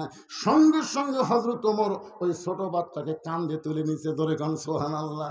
অর্ধ পৃথিবীর খলিফা ওই ছোট বাচ্চাকে কাঁধে করে নিয়ে ওই বেদুইন সাহাবীর কাছে নিয়ে এসে বলতেছে, ওই যে জেলখানায় তোমার বাবা বন্দি আছে, যাও তোমার বাবার কাছে। এবার ছোট্ট ছেলে এক দৌড়ে বাবার কাছে গিয়ে বলতেছে, বাবা। উমর ফারুক একটু দূরে দাঁড়িয়ে আছে, দেখি বাপ ছেলের মধ্যে কি গল্প হয়। ছেলে বলতেছে, বাবা কে তোমাকে জেলখানায় বন্দি করেছে, খালি একটা বার তার নাম বলো, আমি তাকে সাইজ করবো। জোরে গান সুবহানাল্লাহ। বাবা কে তোমায় জেলখানায় বন্দি করেছে, একটা বার খালি নাম বলো, আমি তাকে সাইজ করব। উমর ফারুক দূর থেকে মুচকি মুচকি হাসতেছে। প্রকৃত সন্তান তারাই হয় বাবার কষ্ট যারা সহ্য করতে পারে না। জোরে গান ঠিক কি না? সোমবারের দিন আমার শ্বশুর আসবে, সোমবার। শনিবার থেকে আমার বউ আমার কান গরম করতেছে, আমার বাপ কিন্তু ট্যাংরা মাছ খায়, আমার বাপ কিন্তু দেশি মুরগি খায়, আমার বাপ কিন্তু এ খায় সে খায়। বলে ঠিক আছে, সব এনে দেবো। সব এনে দিল। সোমবার দিন সকাল থেকে আমার বউ পাক করতেছে 11 আইটেম। দুপুরবেলা যখন আমার শ্বশুর আসলো, শ্বশুর সামনে খাবার দিল, শ্বশুর খাইতে খাইতে তখন খাবার পারে না। আমার বউ বলতে স্যার এক টুকরা খান বাবা, আর এক টুকরা খান। আমার শ্বশুর বলতে আর পারবো না মা, তখন আবার এক টুকরা দেয়। শ্বশুর ভাই এই জন্যই তো আমি আসি না রে, এত খাওয়া যায় নাকি রে, তুই কি আমার খাবার জন্য আবার দেশ নাকি? আমি দূর থেকে হাসি আর কই, মেয়েরা কত বাপকে ভালোবাসা, খাবার চায় না, জোর করে খাওয়ায়। কিন্তু কিছুদিন পরে দেখি আমার বাপ এক থালি আমার বউ বিস্কুট দিছে, আমার বাপ খাচ্ছে, আর একটা লোক এই দাঁতের মধ্যে ঢুকে খায়। আমি কইলাম কে রে? আব্বা বিস্কুট খায় আর লোক ঢুকে দাঁত খিলাল করে, কারণ কি? আমি কাছে এসে সালাম দিলাম, আব্বা কেমন আছে? এই তুই কেমন বলবি রে? যতবার তোর বাড়িতে আসি তোর বউ এমন একটা বিস্কুট দেয় তাহলে দাঁতের সাথে লেগে যায়, তুই কি ভালো বিস্কুট কিনিস না? বিশ্বাস করে আমি তখন একটা বিস্কুট দিয়ে মুখ দিয়ে দেখি ব্যায়াম, যে বিস্কুট পিঁপড়া খায়নি, আসলেও খায় না, ওই বিস্কুট আমার বাপক দিস। এখন চিন্তা করেন, ওর বাপে ওর সামনে 13 আইটেম, 12 আইটেম, 11 আইটেম, আর আমার বাপের সামনে বয়কা বিস্কুট। আপনারা কোন কিছু করার আছে? নাই। সূরা মুলকের 2 নম্বর আয়াত পড়েন, দেখেন কিছু করার আছে কিনা। আল্লাহ বলতেছেন, লিয়াবলুয়াকুম আইয়ুকুম আহসানু আমালান ওয়া হুয়াল আজিজুল গফুর। আল্লাহ বলতে তোমাকে আমি পরীক্ষা করব, ভালো আমল এখন কি? এখন তোমার ভালো আমল কি হুজুর? শ্বশুরকে 11 আইটেম খেলাই আর তোর বাবুক বয়কা বিস্কুট খেলাই, তোর কি ভালো আমল নাই? আল্লাহর কোরআন দিয়ে খেয়াল করে আমি আস্তে করে ঘরের মধ্যে ঢুকলাম। আমার বাপ কিন্তু বিস্কুট খাচ্ছি, আমি ঘরের মধ্যে ঢুকে, আর বউ দৌড়ে এসে বলতেছে, আপনি একটা আলেম মানুষ, আপনার কি শরম নাই? বাপ আপনার বসে থাকে বিস্কুট খাচ্ছে আর আপনি কুকিল কুহু করতেছেন। আর বউরে কইলাম, তো কি সরাসরি নাম ধরে ডাকা দেবি তাই? বাপ যেখানে বসে আছে কুকিলের লাল কুহু করছি, একটু আয়। বউ কয়, দেখেন বাপ বসে আছে, তার মধ্যে হুজুরের শরম নাই। বউ সে আমার ঘরের মধ্যে আইছে, আমি আস্তে করে সিটকে তুলে দিলাম। আর বাপ কইলো, এই বুঝলি আমি বসে থাকতেই তো বউ ঘরের মধ্যে সিটকে দিলি কেন? আমি তখন বললাম, আব্বা একটু ধৈর্য ধরেন আব্বা।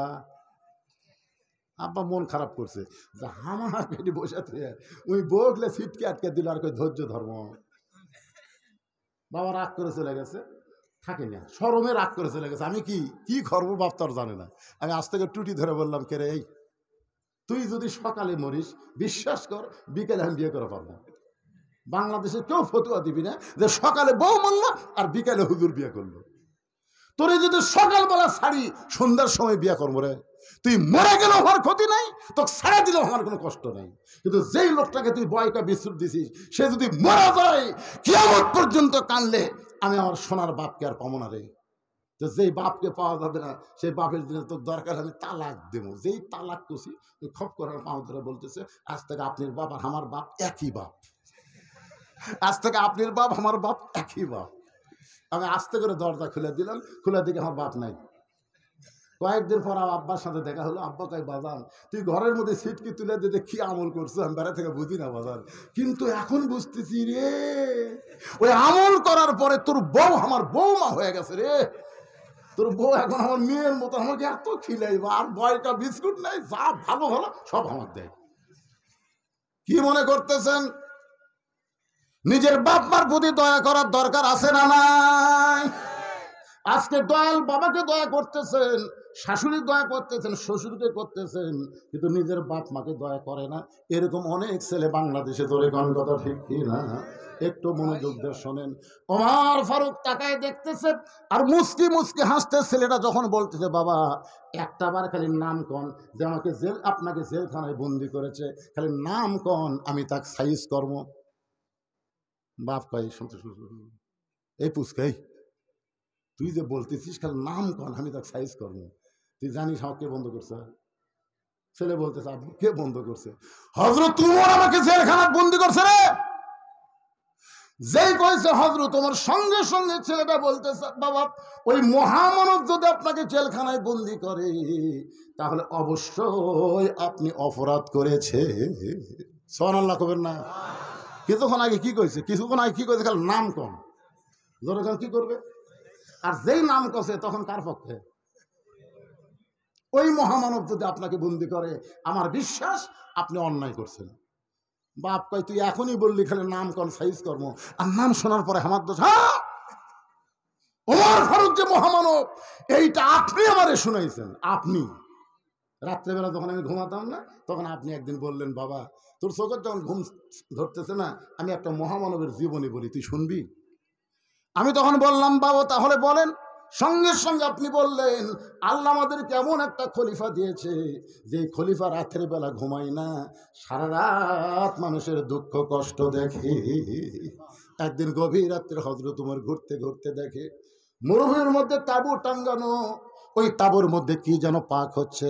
ওমর ফারুক দূর থেকে বুঝতে পারলেন না, একটু নিকটে গিয়ে দেখলেন ছোট ছোট বাচ্চারা কাঁদতেছে, আর মা খালি বলতেছে, গোস্ত সিদ্ধ হলেই তোমাদেরকে খাবার দেব, গোস্ত সিদ্ধ হলেই তোমাদের খাবার দেব।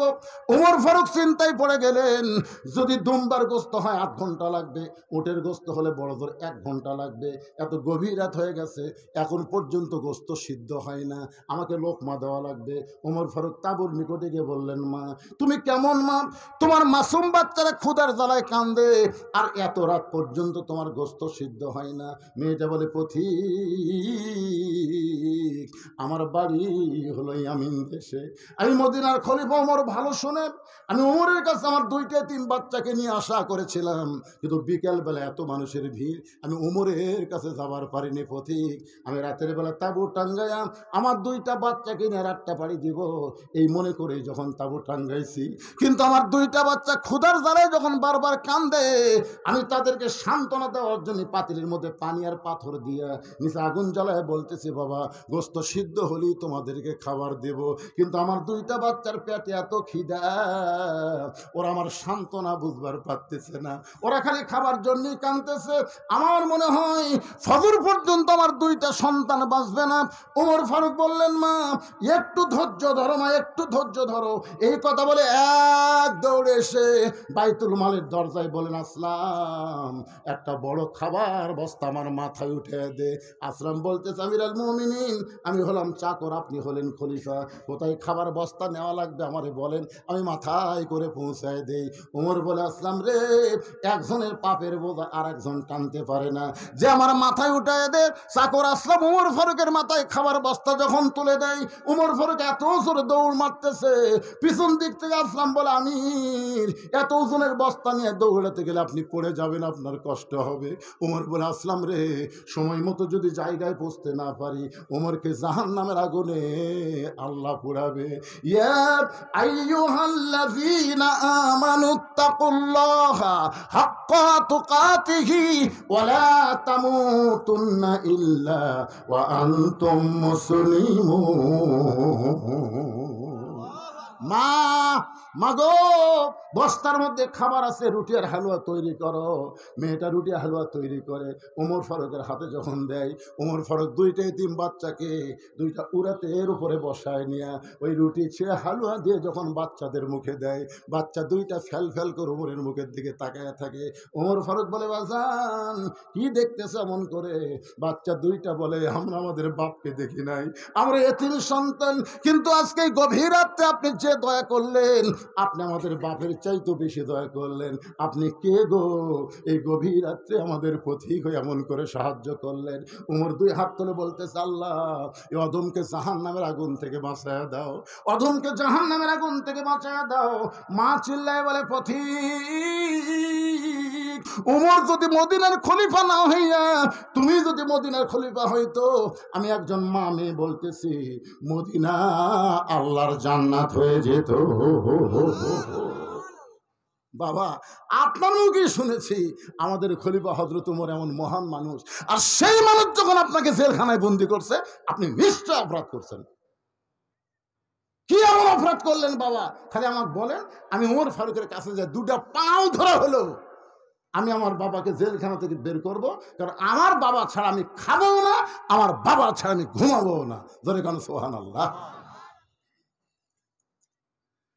বেদিন সাহেব বলতেছে, এই পাগল, তুই যদি তোর বাবাকে জেলখানা থেকে বের করতে চাস, তাহলে উমরের কাছে যায় কোনো লাভ নাই, তোকে যাইতে হবে শিক্ষামন্ত্রী হযরত আলীর দরবারে। ধরে কেন সুবহানাল্লাহ। কারণ আমি যে তিনটা ওয়াজ করছি, ওই সময় যদি খালি ওই অনুষ্ঠানে হযরত আলী থাকতো, তাহলে আজকে আমার জেলখানায় বন্দি হওয়া লাগতো না। সুবহানাল্লাহ। কারণ সবাই খালি শাব্দিক অর্থ বুঝেছে, এর ভিতরের অর্থ বুঝে নাই। আজকে কোরআন পড়লে 10টা করে নেকি, এই শাব্দিক অর্থ বুঝেছেন, কিন্তু ভিতরের অর্থ বোঝেন নাই। কোরআন পড়লে 10টা করে নেকি, এইটা হলো নফল, আর কোরআন বাস্তবে গ্রহণ করা এইটা হলো ফরজ। জোরে কোন কথা ঠিক কিনা? আজকে নফল নিয়ে সব খুব খুশি, আমি 2 খতম দিছি হুজুর, আমি রমজান মাসে 3 খতম দিছি। বাবা রে, তো কোরআন খতম দেওয়ার জন্য আল্লাহ পাঠাছে। এক লোক 2 মণ আলু নিয়ে বাজারে গেছে। আপনাকে এলাকায় সবচাইতে বড় হাট আশেপাশে কোনটা? শরৎগঞ্জ বাজারে 2 মণ আলু নিয়ে গেছে। একজন খরিদ্দার বলতেছে, ভাই কতটুকু? 2 মণ। আমারও 2 মণ দরকার। আলুওয়ালা বলতেছে, আলহামদুলিল্লাহ, তাহলে আমার সেরা ভাবে এসে লাগতেছে না, এই 2 মণ ধরে নাও। খরিদ্দার বলতেছে, না ভাই, পাপের ওপর মাপ নেই, মাপের ওপর পাপ নেই, আপনি মাপে দেন। বলে, হ্যাঁ বাড়ির আলু রে, মাপা লাগবে। মাপে দিলে আপনার অসুবিধা কি? মাপা হয়েছে 2 মণ 2 সের। তখন বলতেছে, ভাই আপনি করলেন 2 মণ 2 সের দিয়ে বেশি হলো। আলুওয়ালা বলতেছে, পাগলা, 2 সেরের দাম দেওয়া লাগবে না, 2 সেরের দাম দেওয়া লাগবে না, এই 2 সের ফ্রি। তখন খরিদ্দার বলতেছে, ভাই 2 সের আলু দিয়ে আমার 2 দিন না যায়, তো খামাখা 2 মণের কি দরকার, আমার 2 সের দাও। এখন আপনারা বলেন, আলুওয়ালা ফ্রি 2 সের দিবি? আরে 2 মণ নিলে তো 2 সের পাবি। আজকে কোরআন যদি বাস্তব জীবনে গ্রহণ করা না হয়, কোরআনের প্রতি অক্ষরে 10টা নেকি আল্লাহ দিবে না, আগে ফরজটা গ্রহণ করা লাগবে। বলে কোন কথা ঠিক কি না? শাব্দিক অর্থ করে সব বেহুশ। যদি খালি আলী থাকতো, আজকে তোর বাপকে জেলখানায় বন্দি হওয়া লাগতো না। যদি পারিস তাহলে আলীর দরবারে যা। আলী হলেন শিক্ষামন্ত্রী। জোরে কান, কি মন্ত্রী? হযরত ওমর যখন মদিনার খলিফা ছিলেন, ওই সময় হযরত আলী হলেন শিক্ষামন্ত্রী। আবু বকর যখন মদিনার খলিফা ছিলেন, ওই সময় আলী হচ্ছেন শিক্ষামন্ত্রী। আল্লাহর নবী যখন মদিনার প্রেসিডেন্ট ছিলেন, ওই সময় হযরত আলী হলেন শিক্ষামন্ত্রী। ওসমান গনি যখন মদিনার খলিফা হলেন, ওই সময় হযরত আলী হলেন শিক্ষামন্ত্রী। সুবহানাল্লাহ কন্যা কেন? যাকে তাকে শিক্ষামন্ত্রী বানালে কাম হবে? আজকে বাংলাদেশে আকডম বাগডম ঘোড়াডম সাজে, ঢাক ঢোলক ঝাঁঝর বাজে, এই মিথ্যা শিক্ষা দিয়ে মুত্তাকিন, এই সত্য শিক্ষা যারা দেয়, তারকে বেতন নাই। কমিটির লোকেরা যদি চাঁদা হারি দাম সবটা ঠিক মতো তুলবার পারে, তাহলে বেতন পায়। যেই শিক্ষামন্ত্রী দুনিয়াবি শিক্ষার দাম দিল, আল্লাহর কোরআনের শিক্ষার দাম দিল না, এই সারা মরে গেলে আর জানালা পড়াও জায়েজ নাই। জোরে কোন কথা ঠিক কথা বলে? রাসূল বলেছেন, খায়রুকুম মান তাআল্লামাল কোরআন ওয়া আল্লামা। ওই ব্যক্তির চাইতে দামি কোনো ব্যক্তি নাই যে আল্লাহর কোরআন শিখেছে এবং অপরকে কোরআনের শিক্ষা দেয়। এক লোকের 3 মাস্টার, একটা ছেলের 3 মাস্টার। কয়টা?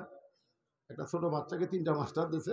ইংরেজির মাস্টারকে মাস গেলে 2000 টাকা বেতন দেয়, ওই ছেলেকে একজন অঙ্ক পড়ায়, তাকে মাস গেলে 1500 টাকা বেতন দেবে। ওই ছেলেকে একজন কোরআন শরীফ পড়ায়, আজ 3 মাস হচ্ছে পড়াচ্ছে, এখন পর্যন্ত বেতন নেই। একই ছেলের মাস্টার কয়টা?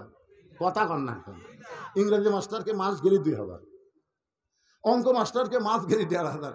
হুজুর যা পড়াচ্ছে 3 মাস হলে বেতন নেই। ছেলে একদিন কয়েছে, আব্বা আমি নিজে নিজে কোরআন পড়ার পারি। তখন বাপ কয়, আরে আমার হুজুরের কথা মনেই নাই রে, চলো হুজুরের কাছে যাই। হুজুর যা বলছে, হুজুর হুজুর আপনার ঋণ কোনোদিন শোধ করা যাবে না হুজুর, আপনি কষ্ট করে আমার ছেলেকে কোরআনের শিক্ষা দিয়েছেন হুজুর।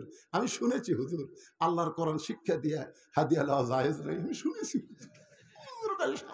এই কথাটা তুই প্রথম দিন কহ, তুই 3 মাস যাওয়ার পরে এই ফতুয়া মারতিস, তার মানে কি? এটা হলো হুজুর মারা ফতুয়া। তোর এখন কি মারা ফতুয়া? আজকে বাংলাদেশে এই কোরআনের আলেমদেরকে মারার ফতুয়া চলতেছে। শিক্ষামন্ত্রী পরিবর্তন করে একজন আলেমকে কোরআন হাদিস বুঝলে মানুষকে শিক্ষামন্ত্রী করা লাগবে। তোর এখন কথা ঠিক কথা বলে? মুসলমানের দেশ, এটা কি মালওয়ানের দেশ? বেদুইন সাহাবী বলতেছে, বাজান তোমার বাবাকে যদি জেলখানা থেকে বের করতে চাও তাহলে তোমার শিক্ষামন্ত্রী হযরত আলীর কাছে যাও। বলে, বাজান এখান থেকে শিক্ষামন্ত্রীর বাড়ি কোন দিকে, বাসা কোন দিকে, শিক্ষা ভবন কোন দিকে? বলে, ওই যে সামনে গেলেই দেখতে পাওয়া ওই ছোট বাচ্চা শিক্ষামন্ত্রী উদ্দেশ্য করে রওনা দিয়েছে। এসে দেখে একটা ভাঙ্গাচুরা বাড়ি, ওই বাড়ির সামনে 2টা যুবক দাঁড়ায় আছে। একটা যুবকের নাম হলো হাসান, আর একটা যুবকের নাম হলো হোসাইন রাদিয়াল্লাহু তাআলা আনহুমা।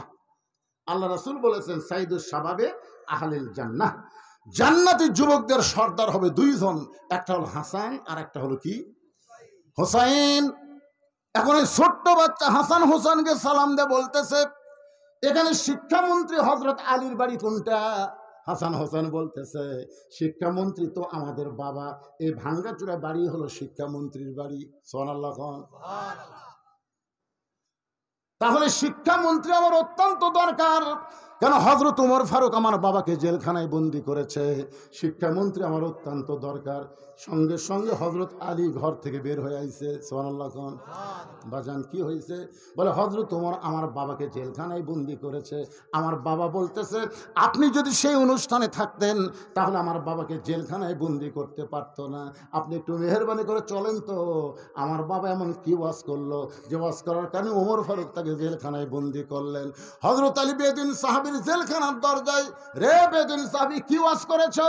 বলে, 1 নম্বর ওয়াজ করেছি ইন্নী উহিব্বুল ফিতনা, আমি ফিতনাকে মহব্বত করি।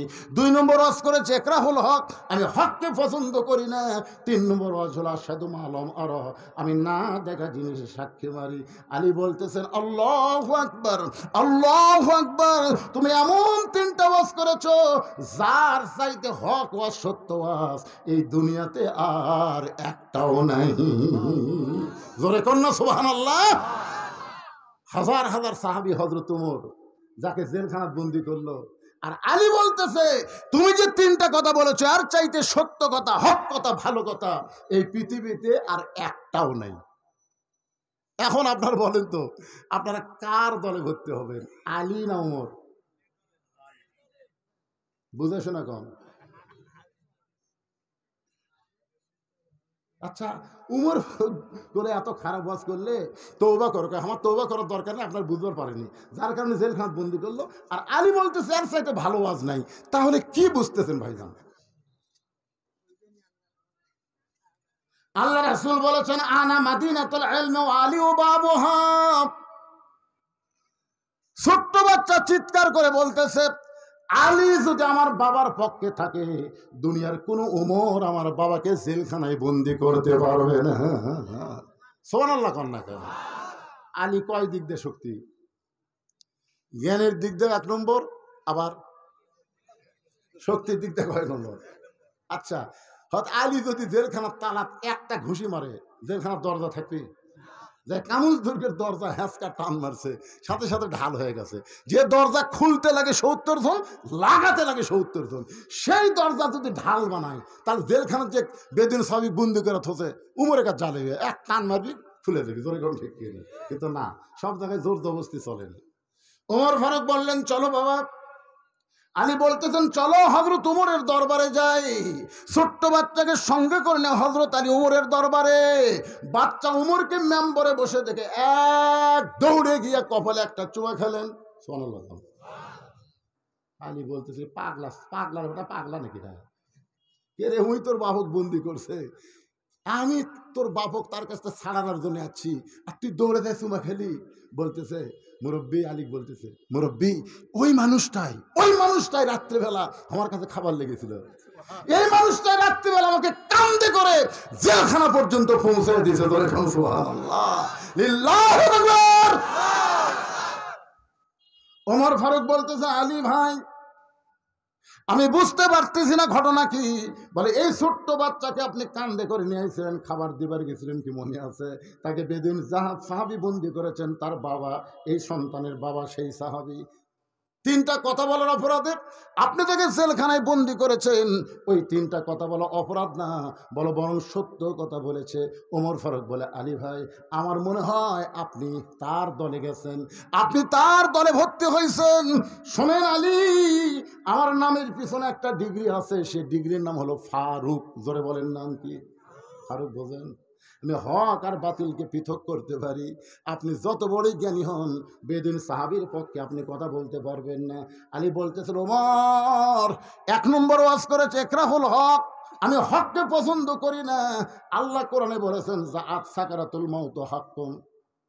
আপনি বলেন তো, মৃত্যু সবচাইতে হক জিনিস, তারপরে দুনিয়ার কে মৃত্যুরে পছন্দ করে? আপনার বলেন তো, মৃত্যুর চাইতে সত্য কোনো জিনিস আছে?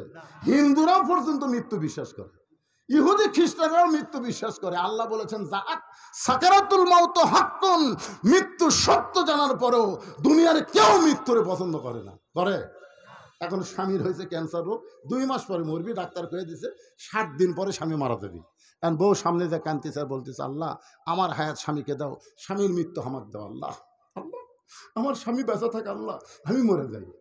স্বামী মাথার হাত দেখে বিবিরে কান্দিস না, ক্যান্সার রোগ হচ্ছে, তুই কান্দালাম না, না না আমার হায়াত আল্লাহ আপনি দেখ আর আপনার মৃত্যু আমাকে দেখ।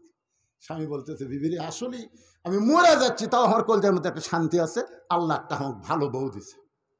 রাত্রেবেলা স্বামী স্ত্রী ঘুমাইছে, ওই বাড়িতে একটা আইড়িয়া গরু আছে। যেরকম কি গরু? আইড়িয়া গরু দড়ি ছিঁড়ে বার হয়েছে, তাকে গেট বন্ধ। তো গেট বন্ধ দেখে তুই তোর বাড়ির বাইরে দাঁড় পারতেছে না, ওই খালি বাড়ির মধ্যে খাবার খুঁজতেছে। বারান্দার দেখে সিলভারের পাতি, তার তলে সিটে লালি। আইড়িয়া গরু লালি খাবার জন্য গেছে, কিন্তু এত নিচে লালি গেছে জিবা হাতও পাচ্ছে না। আইড়িয়া জোর করে যখন খাবার গেছে, ওই কান্দার মধ্যে আইড়িয়ার ছোট 2টা শিং বেজে গেছে।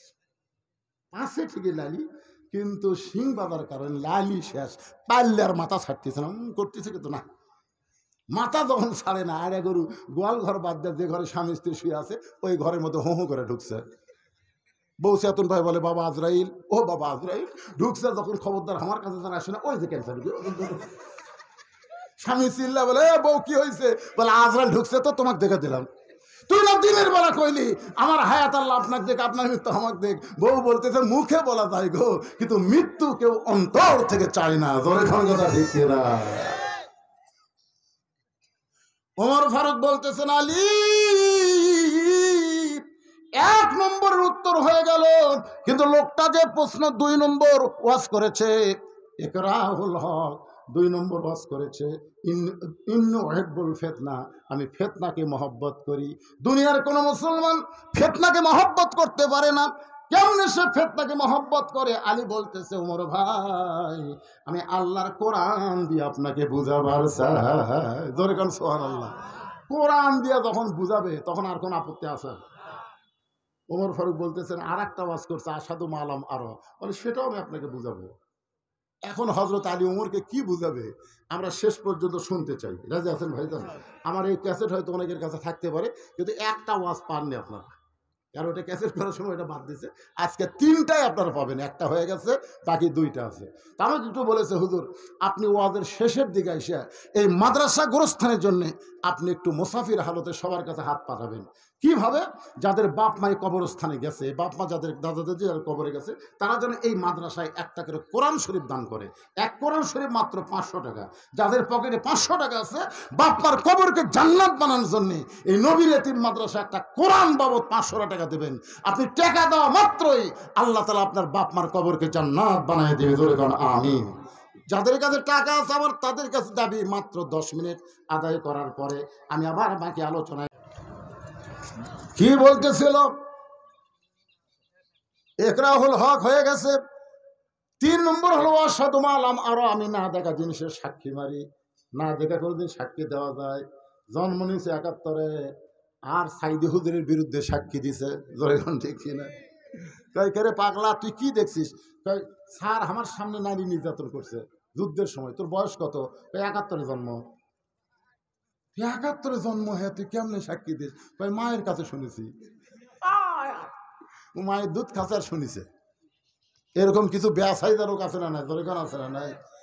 না দেখে সাক্ষী দেওয়া যাবে না। অথচ লোকটা বলতেছে আশহাদু মা লাম আরা, আমি না দেখা জিনিসের সাক্ষী মারি।